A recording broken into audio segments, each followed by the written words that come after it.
प्रकारच्या राजकीय प्रचार सिरीजच्या निर्मितीसाठी एकमेव नाव Ratnakar Ausekar. Contact 9890398788। Online recording series देणारं महाराष्ट्रातलं एकमेव नाव रत्नाकर औसेकर।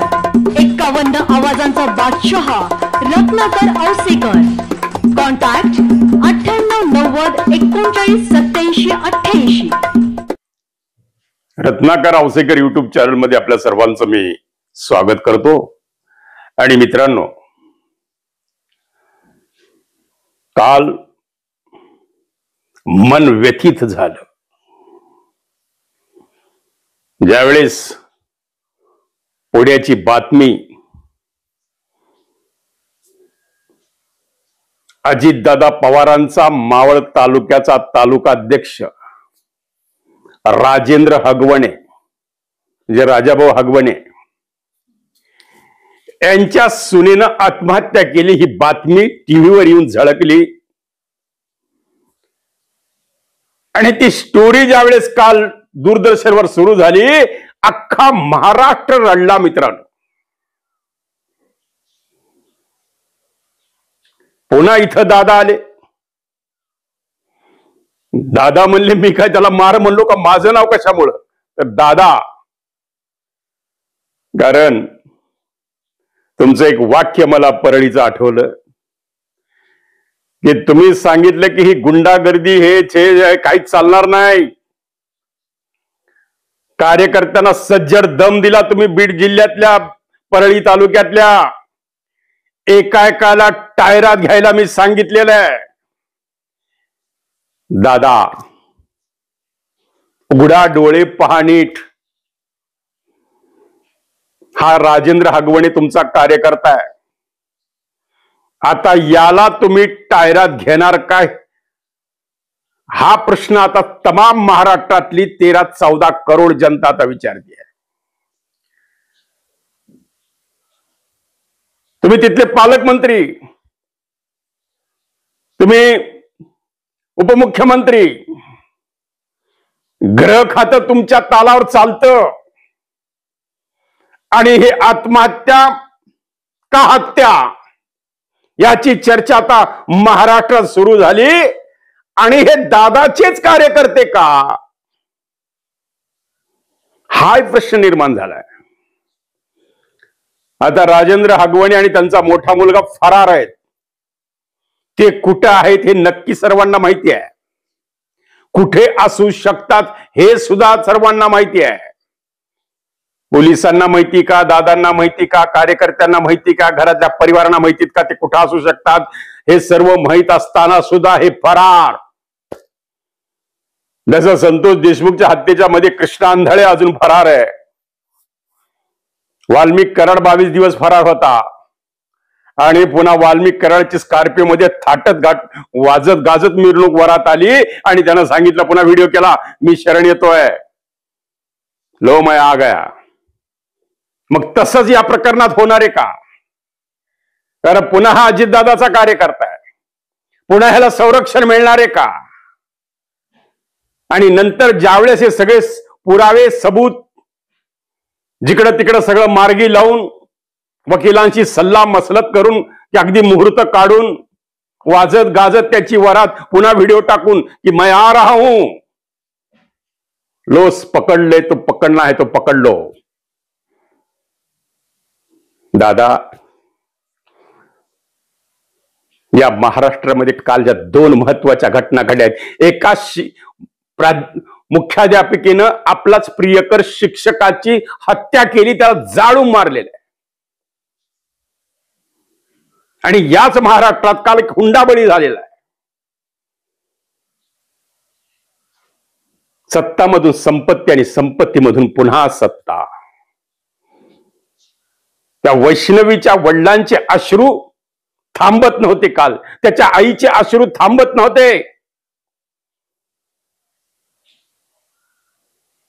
वडील तिथं मुलगी द्यायला तयार नव्हते, पण वैष्णवी आणि शशांकचा असलेला प्रेमविवाह, वडिलांनी सांगितलं की हे प्रेम कॉलेजमध्ये जमले का काय एवढी मला कल्पना नाही, पण हे प्रेम होतं। प्रेमात वाटेल ते, प्रेमात सगळे आंधळे.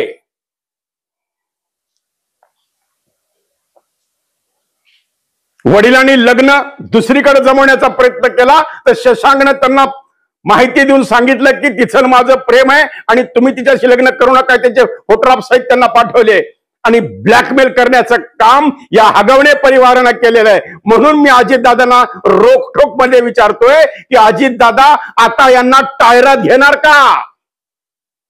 हा आक्रोश रत्नाकर औसेकर युट्यूब चॅनलचा नाहीये, तर महाराष्ट्रातल्या तमाम 13-14 करोड जनतेचा आहे. कोणाच्या बुडाखाली किती अंधार आहे,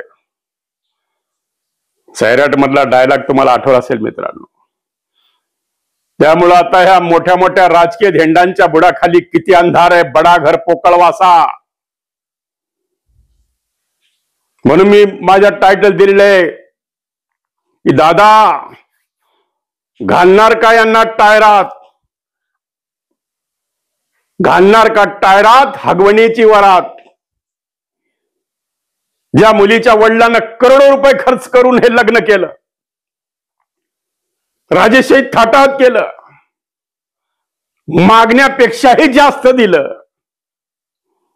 आधी ठरलं 25 तोळे, पुन्हा मागितलं 51 तोळे. यांनी 25 लाखाची गाडी त्यांनी सांगितली की नाही नाही मला फॉर्च्युनर पाहिजे, फॉर्च्युनर दिली.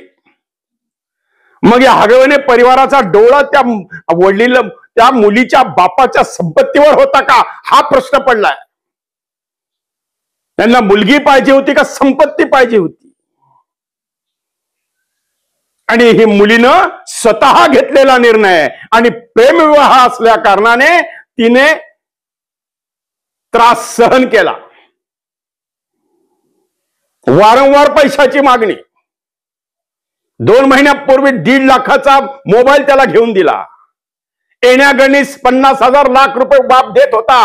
का तर मुलीच्यासाठी. मुलगी रडत होती की मला खूप त्रास आहे. एक वेळा त्या वैष्णवीनं आत्महत्या करण्याचा प्रयत्न केलेला आहे.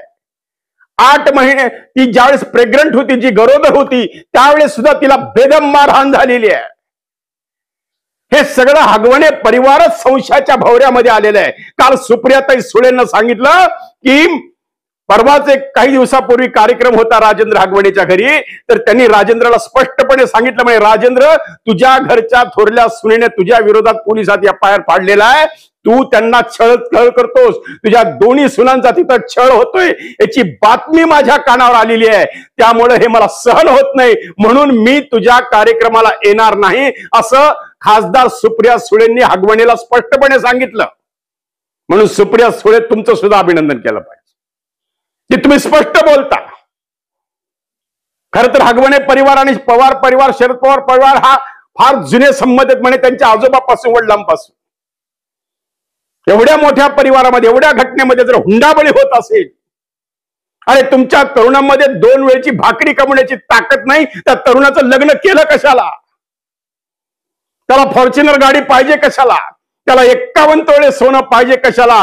अरे ज्यावेळेस त्या लग्नाचा थाटमाट काल दाखवण्यात आला, जवळपास 1 करोड रुपयाचा नुसता सेट होता, महाल उभा केला होता स्टेजवर. एवढं थाटामाटात करोडो रुपये खर्च करून 7 किलो चांदी दिली म्हणे, 51 तोळे सोनं दिलं, फॉर्च्युनर गाडी काय पाहिजे ते दिलं. तरी पण त्या असंतुष्ट आत्म्यांचं मन संतुष्ट झालं नाही आणि शेवटचं परिवर्तन तिच्या हत्येत झालं का तिच्या आत्महत्येत झालं. आता पोलीस अजितदादांच्या प्रभावाखाली येऊन ही केस कमकुवत करतील का हा प्रश्न महाराष्ट्रातल्या तमाम जनतेच्या मनामध्ये निर्माण झालाय मित्रांनो. का पुन्हा वाल्मिकीकरण होणार आहे? का पुन्हा वारद वाजत गाजत त्याची 15-20 दिवसांना वरात येणार आहे? लो मैं आ गया, तुमच्या नाकावर टिच्चून मी हे केलं आणि निर्दोष सुटतो, बघा तुम्हाला मी दाखवतो. कारण ह्या जगात पैसा बोलता है बाबू, आणि चुटकीभर सिंदूर की किंमत तुम क्या जानोगे. सिंदूर ऑपरेशन आता इथं सुद्धा करायची गरज आहे. अजितदादा लक्षात ठेवा, एखादं राफेल इथं महाराष्ट्रात कायमच मागून ठेवा. झाली घटना, सोड राफेल, करा ऑपरेशन. आणि अजितदादांनी परवा परळीच्या मेळाव्यात सांगितलं की आजूबाजूचे लोक तपासा, चारित्रवान असावे. तर हे चारित्रवान कार्यकर्ते का तुमचे दादा? बुडाखाली अंधार आहे. हा अंधार कधी दूर होणार आहे? एकीकडे लाडक्या बहिणीसाठी पिंक जॅकेट घालून अख्ख्या महाराष्ट्रात सगळे मिरवले आणि याच लाडक्या बहिणीला आत्महत्या करायला प्रवृत्त केलं जातं. तिच्या अंगावर 19 व्रण आहेत मारण्याचे. रॉडनं तिला मारलेलं आहे. शवविच्छेदन अहवालामध्ये सगळं समोर आलेलं आहे आणि अख्ख्या महाराष्ट्राचे डोळे उघडले की हे बडाघर पोकळवास आहे, बुडाखाली अंधार आहे. त्यामुळे माझ्या महाराष्ट्रातल्या तमाम मायबापांना, मुलीच्या आई वडिलांना सांगणं की मुलगी कॉलेजला जाताना तपासत जा, तिचा मोबाईल चेक करत जा. कायम वारंवार इंदुरीकर सांगतात, त्यांच्याकडे काही खोटं नाहीये. ते म्हणतात की मुलीचा मोबाईल चेक करा, नाहीतर घ्या खोलीमध्ये द्या सटके. काही चूक नाही. मित्रांनो, ही गोष्ट अत्यंत गंभीरपणे घ्यायला पाहिजे. मुख्यमंत्री उपमुख्यमंत्र्यांनी सुद्धा काल अजितदादांनी ताबडतोब ही बातमी झळकताच फोन केला पाहिजे त्या परिवाराला की काही काळजी करू नका, हा परिवार तुमच्या पाठीशी आहे. काल एबीपी माझावर डिबेट चालू असताना महिला आयोगाच्या अध्यक्षा रुपाली चाकणकर इगो जागा झाला त्यांचा. होय, की त्या परिवारानंतर मला का बोलू दिलं नाही. त्याच्या माझ्या आधी खडसेंची मुलगी आणि अंजली ते दमाण्यांचा नंबर का लावला म्हणून रुपालीताई चाकणकर पळून गेल्या डिबेटमधून. ह्या महिला आयोगाच्या अध्यक्षा. मग तुम्ही काय महिलांचं कल्याण करणार? तुम्ही काय लाडक्या बहिणींचं कल्याण करा हे महाराष्ट्राला सांगा एकदा जरा. काल रुपालीताई तुमचं सुद्धा चुकलेलं आहे. काल तुम्ही डिबेटला थांबून ताठ मानानं आपल्या ह्या अंजलीताई या प्रश्नाला उत्तर द्यायला पाहिजे होती. म्हणून मी म्हणतोय की दादा, आता घेणार का टायरात हगवणीची वरात? अत्यंत वाईट घटना आहे मित्रांनो, अत्यंत वाईट क्लेशदायक घटना आहे. वैष्णवी हगवणे मृत्यू प्रकरणी आता ही चर्चा एवढी गाजलेली आहे की लव्ह मॅरेज आहे, सारसरच्या मंडळीकडून अमानुष छळ आहे. पुण्यातील वैष्णवी हगवणे या तरुण आत्महत्या प्रकरणी एकच खळबळ माजलेली मित्रांनो. वैष्णवीच्या लग्नात घरच्यांनी भरभक्कम हुंडा दिला, तरी पण सासरच्याकडून छळ चालूच. वैष्णवीनं आत्महत्या केली नसून ती हत्या आहे आणि यामध्ये शशांकचा फार मोठा दोष आहे. कारण शशांकवर प्रेम वैष्णवीनं केलेलं आहे मित्रांनो. प्रेम करणे काही गुन्हा नाही आहे, प्रेम करणे काही दोष नाही आहे. पण त्या मुलीला, वैष्णवीला वाटलं की ही मी चूक केली. तिनं मैत्रिणीला वारंवार फोनवर समजून सांगितलं होतं की बघ मी किती चूक केलेली आहे, त्याची शिक्षा मी भोगतेय. आई वडिलांचा याच्यात काही दोष नाही. मित्रांनो, अत्यंत गंभीर घटना आहे. माहेरच्यांनी पोलिसात तक्रार केलेली आहे. यामध्ये शशांक, तिचा पती, वैष्णवीची सासू, वैष्णवीची नणंद, त्या नंदेनं तिला मारत घरी आणलं होतं त्याच्या आई वडिलाच्या. त्यावेळेस तरी आई वडिलांनी ठेवून घ्यायला पाहिजे होतं. काल जे अंजली ते दमाने सांगितलं की याच्या आई वडिलांची चूक आहे, तिला पाठवायचंच नाही, आज ते लेकरू तरी वाचलं असतं. पण आपल्याकडे कशी संस्कृती, बाळ दिल्या घरी सुखी जा, आता तुझं हे घर नाही, आता ते तुझं घर आहे, तिकडं राहा, जग नाही तर मर. मित्रांनो, ही प्रवृत्ती आहे, हव्यास आहे, जिष्ट प्रवृत्ती आहे. बुडाखाली अंधार आहे. मी वारंवार तेच बोलतोय. आणि जेवढं मोठं घर तेवढं पोकळवासा आहे का? बडा घर पोकळवासा जे म्हणलेलं जातंय, पूर्वीची म्हण आहे, ती खरी का? वैष्णवीनं प्रेम केले, यात काय चुकलेलं आहे? वडील आनंद साहेबराव कसपटे, मित्रांनो, त्यांचा शेतीचा व्यवसाय आणि एक शेतकऱ्याची मुलगी. मित्रांनो, वैष्णवी भुकुम येथील शशांक हगवणेमध्ये प्रेम संबंध असल्याची त्यांना माहिती मिळाली. त्यांनी तिथे जाऊन अनेक वेळा तिच्या सासूच्या पाया पडले, सासऱ्याच्या पाया पडले, जावयाच्या पाया पडले की अहो माझ्या लेकराला पदरात घ्या, लेकराला पदरात घ्या. हेच म्हणणं काल अंजली ते दमाणे यांनी खोडून काढले. अंजली ते दमाणे पदरात घ्या कशामुळं? अरे तो लेकरू हे तुमचं आहे, पदरात घ्या विषय येतोच कुठून? एवढी समाज व्यवस्था बिघडलेली आहे मित्रांनो. फक्त राजेंद्र हगवणे हे अजितदादांचे कार्यकर्ते, अजितदादांचा पदाधिकारी म्हणून कसपटे परिवार हा भीत होता का, दबावाखाली होता का? वैष्णवीचे वडील आनंद कसपटे हे दबावाखाली तणावात होते का? कारण अजितदादा अत्यंत जवळचे राजेंद्र हगवणेच्या, अजितदादांच्या नावाखाली इथं चालू होतं का हुंडाबळी कार्यक्रम? थोरल्या सुनेवर सुद्धा असाच अत्याचार. मुलं म्हणजे ही पैसे कमवायची, हुंडा कमवायची मशीन आहे का? का तुमच्या मुलात तेवढी हिंमत नाहीये का 2 पैसे कमवायची? हाच प्रश्न महाराष्ट्रातल्या 14 करोड जनता आता या हगवणे परिवाराला विचारते. मित्रांनो, अत्यंत वाईट गोष्ट आहे. खरं म्हणजे हगवणे परिवार हा सामाजिक राजकीय क्षेत्रात एक नावाजलेलं नाव आहे. याचा दबाव ह्या आनंद कसपटेवर होता. मित्रांनो, ही अत्यंत गंभीर घटना आहे आणि सगळ्यात महत्वाचं म्हणजे या हगवणे परिवाराला आता आज गरज आहे आपल्या सर्व महाराष्ट्रातल्या तमाम जनतेची. काल खडसेताईंनी पूर्णपणे पाठिंबा हगवणे परिवाराच्या पाठीशी उभा केलेला आहे. अंजली दमाणी यांनी आनंद कसपटेंना फोन केला की कसपटे, आम्ही हा लढा लढणार, आम्ही रस्त्यावर येणार आणि या हगवणे परिवाराला जोपर्यंत त्याच्या वडिलाला आणि त्याच्या थोरल्या मुलाला अटक होत नाही, त्यांना टायरात घेतलं जात नाही अजितदादांच्या भाषेत, तोपर्यंत अंजलीताई दमाणी हा स्वस्थ बसणार नाही. हे त्यांनी काल जाहीरपणे आनंद कसपटेंना सांगितलेलं. मित्रांनो, अख्खा महाराष्ट्र रडत होता, अख्खा महाराष्ट्र सुन्न झालेला आहे मित्रांनो या घटनेमुळे. त्या मुलीला सांगितलं जातं की तू फालतोयस, तू घाणेरडी आहेस, आमचं घर बर्बाद केलं. मित्रांनो, त्याच्या कितीतरी ऑडिओ क्लिप आता बाहेर आलेल्या आहे. म्हणून ही आत्महत्या नसून हा खून आहे असं आनंद कसपटे परिवाराचं म्हणणं आहे. त्यामुळे अजितदादांनी ताबडतोब यामध्ये लक्ष घातलं पाहिजे. ज्या पद्धतीनं ताबडतोब सुप्रियाताई सुळे बाहेर आल्या, त्यांनी जाहीरपणे सांगितलं की हे अत्यंत चुकीचं आहे. अशा घटना जर या महाराष्ट्रात वारंवार घडायला लागल्या तर आता मोदींना एखादं राफेल इथं ठेवावं लागेल, एखादं सिंदूर ऑपरेशन पुन्हा करावं लागेल का? मित्रांनो, लक्षात ठेवा, ही अत्यंत वाईट गोष्ट आहे. वैष्णवी आपल्या मोबाईलमध्ये सांगते, फोनमध्ये मैत्रिणीला, की मी तुझी बदनामी करते, जे केले जे नाही केले ते सगळं सांगते, तू घाणेरडी आहेस, तू फालतू आहेस. आणि ती असं म्हणत असताना शशांकचे आई वडील मुलीला बिलकुल रागवत नव्हते, पाठिंबा देत होते. मित्रांनो, आणि हे सगळं पाहत होते लोक, घरातला परिवार पाहत होता. तरी पण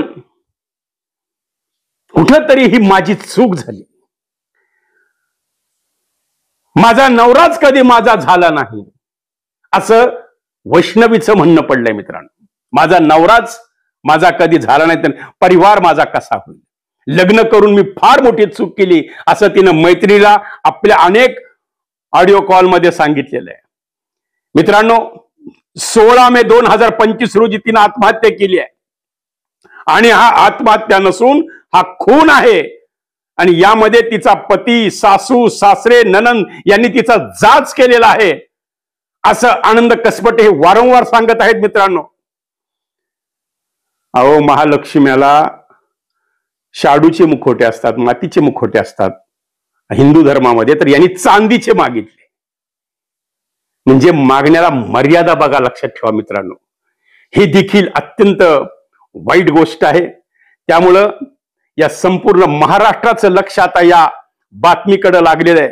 मित्रांनो, लक्षात ठेवा, हगवणे परिवार हा, मित्रांनो, त्यांनी का बाळाचं दया आली नाही. 8 महिन्याच्या लेकरू आपल्या जवळ रडत असताना ती मुलगी आत्महत्या करूच कशी शकते? अशी कोणती माता आहे की जिचा 8 महिन्याचं लेकरू समोर रडतंय आणि ती आत्महत्या करते?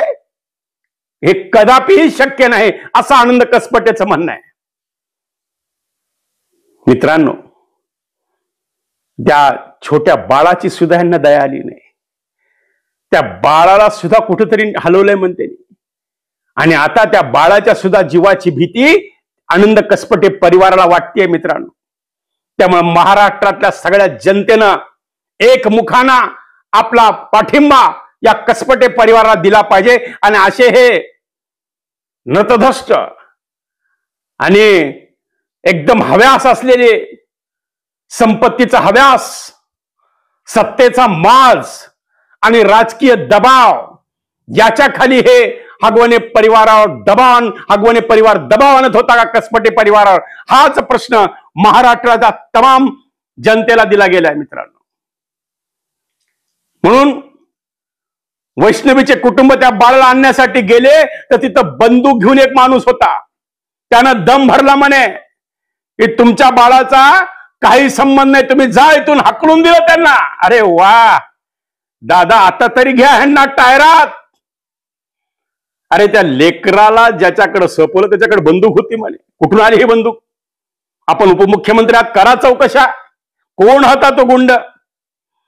मित्रांनो, वैष्णवीच्या रूपाने कसपटे कुटुंबियांनी एक मुलगी तर गमवली आहे, पण 10 महिन्याचं बाळही आता गमवणे अशी त्यांची इच्छा आहे. तिचं तेवढी आठवण त्यांना वाटतं की ते बाळ तरी कमीत कमी आमच्याकडे सोपवलं जावं.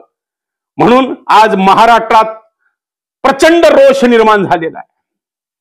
पोलीस त्यांचा तपास करत आहे असं वारंवार सांगितलं जात आहे, उडवाउडीची उत्तरं दिली जातात असं वैष्णवीच्या मामांनी सांगितलेलं आहे. मामा रडत होते. अरे ज्या मुलीच्या पाठीशी मागे उभा राहून ठसे मारले जातात तो मामा रडू रडू सांगतोय की अन्याय झालेला आहे आणि शेवटी ही दाद मागायची तरी कुणाकडे. अहो, फार गमतीदार किस्सा आहे की ज्या वेळेस फॉर्च्युनर गाडी ही चावी या शशांकला द्यायची पळाली, त्या अजित दादांच्या हस्ते ही चावी दिली, त्याचे फोटो व्हायरल झालेले. आणि चावी त्या लग्नात देताना अजित दादांनी विनोदात म्हणाले, कुत्सित बुद्धीनं म्हणाले का अजित दादांना आपला राजेंद्र हगवणेवर शंका होती म्हणून अजित दादाने आनंद कसपटेला विचारलं म्हणे, आनंद, राजाभाऊनी गाडी मागितली का तुम्ही स्वतःहून दिली आहे? त्यावेळेस हाशा पिकल्या. तर अजित दादांना डाऊट होता की राजेंद्र हगवणे हे काय व्यक्ती आहे आणि त्याची काय हाव आहे. म्हणून त्यांनी विचारलं अजित दादांनी, का हो आनंद, तुम्हाला राजाभाऊनी गाडी मागितली का तुम्ही देतायत फॉर्च्युनर? अजित दादांना दिसलं का पुढचं काय होणार आहे?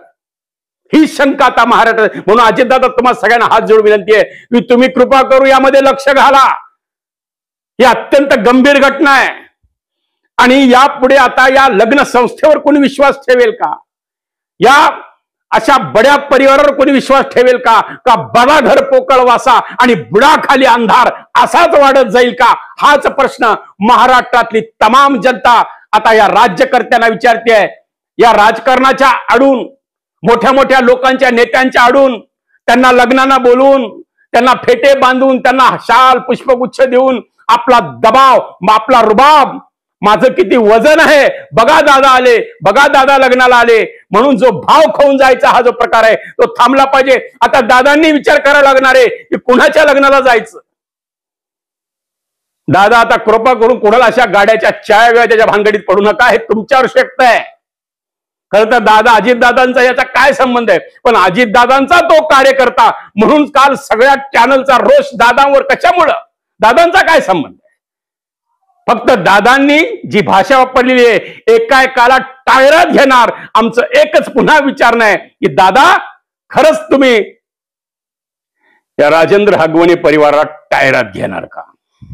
आणि कृपा करून त्यांना साथ देऊ नका, त्यांना लपवू नका, त्यांना जामीन मिळण्याची सोय करू नका, त्यांना ताबडतोब अटक करून त्यांना मधी घाला. तोपर्यंत ह्या प्रकार असले थांबणार नाहीयेत दादा, लक्षात घ्या. आणि जे वाल्मिक कराडच्या बाबतीत घडलं की सगळे पुरावे जिकडं तिकडं करून वाल्मिक कराड शरण आला, तसा जर प्रकार या केसमध्ये झाला तर अख्खी महाराष्ट्रातली जनता ही नाराज होणार आहे. कारण दिसतंय त्या लेकराच्या शरीरावरच्या 19 व्रण रॉडनं तिला मारलं असं बोललं जातं. शवविच्छेद अहवालात तिचा गळा दाबून ती फाशी घेतली का गळा दाबण्यात आला, हा प्रश्न आता निर्माण झालेला आहे. त्यामुळं हे हत्या का आत्महत्या, हा प्रश्न या महाराष्ट्रातल्या जनतेला पडलेला आहे. मित्रांनो, माझं तुम्हाला सर्वांना एकच सांगणं आहे की महाराष्ट्रातल्या तमाम जनतेनं या बाबतीत कसवटे परिवाराच्या पाठीशी उभं राहिलं पाहिजे. बंधू आणि भगिनींनो, वारंवार बंदुकीचा धाक दाखवून तुमच्या बाळाला तुम्ही इथून घेऊ शकत नाही असं ह्या आनंद कसपटेच्या परिवाराला सांगण्यात आलं. म्हणून कसपटे परिवार यांनी सांगितलेले, काही करू, आमचं बाळ आमच्या ताब्यात द्या. मित्रांनो, ही अत्यंत गंभीर गोष्ट आहे. फक्त माझं पुन्हा पुन्हा एकच सांगितलंय, या प्रकरणाची तक्रार ज्यावेळेस पोलिसांकडे केली त्यावेळेस पोलिसांनी त्याकडे दुर्लक्ष केलं असं वैष्णवीचे मामा सांगतायत. मित्रांनो, त्यामुळं आता यापुढे अशी पुन्हा एखादी वैष्णवी बळी नाही गेली पाहिजे. तुम्ही मुलींनो, तुम्ही प्रेम जरूर करा, तुम्ही प्रेमविवाह जरूर करा, पण आई वडिलांना विश्वासात घ्या. तुमच्या मनातल्या गोष्टी आई वडिलांना स्पष्टपणे सांगा. इथं जातीपातीचा प्रश्न नाही. जर तुमचं खरंच प्रेम असेल तर, आणि खरंच तो तुमच्याची तेवढा लायक असेल, तेवढा तो प्रामाणिक असेल, तर आई वडिलांना विश्वासात घेऊन प्रेमविवाह करा. आणि शक्यतो ओळखीचा असावा, विश्वास असावा, परिवाराची माहिती असावी, त्याचा इतिहास भूगोल तपासा. प्रेम करायच्या आधी तो कोण आहे, कुठला आहे, त्याचा इतिहास काय, त्याच्या घरची परिस्थिती काय, आपल्याला पुढे सूट होईल का, याचा विचार मुलींनी करावा. आणि पुण्यामध्ये शिकायला ठेवणाऱ्या मुलीच्या बापांना माझं सांगणं आहे की मुलीकडे आता थोडं जास्त लक्ष देण्याची गरज आहे. की पुन्हा एखादी वैष्णवी बळी नाही गेली पाहिजे, पुन्हा एखाद्या वैष्णवीचा संसार उद्ध्वस्त नाही झाला पाहिजे, पुन्हा एखादी वैष्णवी आत्महत्या करायला प्रवृत्त नाही झाली पाहिजे किंवा तिची हत्या नाही झाली पाहिजे. याचा सुद्धा विचार मुलीच्या आई वडिलांनी केला पाहिजे. आणि मुलीवर निर्णय सोपून बाप मोकळा होतो, तिच्यावर निर्णय. अरे त्या लेकराला काय कळतं, ते हुड वय असतं, ते अज्ञान धड शहाण्याने धड येडे नाही, असा मधलं ते वय 20-25 वर्ष. त्या वयात तिच्या हातनं चूक होऊ शकते.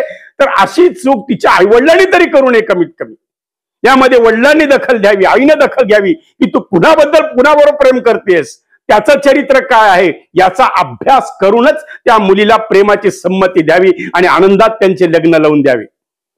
मित्रांनो, आमचं कोणत्याही आंतरजाती विवाहाला विरोध आहे असं आमचं म्हणणं नाही, पण आमचं एकच म्हणणं की कुठंतरी तुमच्या ते ओळखीचे पाहिजेत. तुम्हाला त्यांचा इतिहास माहित पाहिजे, तुमचा त्यांचा भूगोल माहित पाहिजे, त्यांच्या घरातल्या कहाण्या तुम्हाला माहित पाहिजेत, आणि मग अशा माणसाची सोयरी करा. यामध्ये अनेक मुलींचे आतापर्यंत बळी गेलेले आहेत. अनेक घटना वारंवार या महाराष्ट्रात घडतायत. तर ह्या घटना जर रोखायच्या असतील तर एकच आपल्याला हा काम करावं लागेल. अजितदादांना माझं पुन्हा हात जोडून विनंती, अजितदादा, या हगवणीला तुम्ही टायरात घ्या आणि खरी माहिती या महाराष्ट्राला द्या. ताबडतोब त्याला पक्षातून निलंबित करून टाका. कारण असली माणसं, असली अचारित्रवान माणसं तुमच्या जवळ फिरायला लागली, यामध्ये बदनाम दादा तुम्ही व्हायला लागला. तर दादा म्हणतात याच्यात माझ्यात काय दोष आहे? बरोबर आहे दादा, तुमचा काही दोष नाही. तुम्ही फॉर्च्युनरची चावी देताना सुद्धा सांगितलं होतं की मागितली का दिली. तर तुम्हाला सुद्धा राजेंद्र हगवणेबद्दल शंका होती. सुप्रिया सुळेने तर कालच जाहीरपणे सांगितलं की मला हे पूर्ण माहित होतं, त्या घरात सुनेंचा छळ होतो, म्हणून मी घरात त्याला सांगितलं म्हणे राजेंद्रला मी तुझ्या घरी कार्यक्रमाला येणार नाही. म्हणून आम्हाला सुप्रिया सुळेला सुद्धा कौतुक करावं वाटतं की कोणीतरी आहे लढणार या महाराष्ट्रात.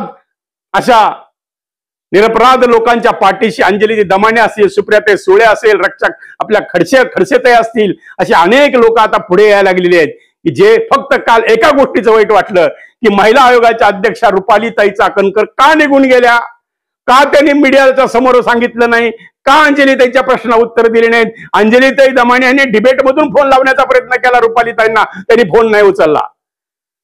मित्रांनो, असं जर असेल, महिलाच्या अध्यक्षात जर अशा ताई वागत असतील तर कसा न्याय मिळणार आहे वैष्णवीला? काय होणार आहे? काही प्रकरण पुन्हा दाबल्या जाईल का? काही प्रकरण पुन्हा वाल्मीकरणाच्या दिशेने जात आहे. पुन्हा 20-25 दिवसांतर सगळे पुरावे नष्ट करून, सगळे कॉल डिटेल गायब करून, सगळे डिलीट करून, मग नंतर सगळं पुरावे जिकडे तिकडे लाईनला लावून हा राजेंद्र लोकांना पोलिसांना शरण येणार आहे, त्याचा मुलगा शरण येणार आहे. त्यामुळं विषय गंभीर आहे, बोलण्यासारखं भरपूर आहे, पण वेळेची मर्यादा पाळतो. मित्रांनो, उद्या पुन्हा भेटूया एका नवीन विषयासह. तोपर्यंत काळजी घ्या. नमस्कार. मुलींनो, सावध राहा. आवाजाचा बादशाह रत्नाकर औसेकर यांच्या YouTube चॅनलला लाईक करा, सबस्क्राईब करा आणि आपापल्या ग्रुपवर शेअर करा. चला, आपल्या मोबाईलवर सर्वप्रथम आमचा कार्यक्रम मिळवण्यासाठी सहकार्य करा. Ratnakar Ausekar YouTube channel.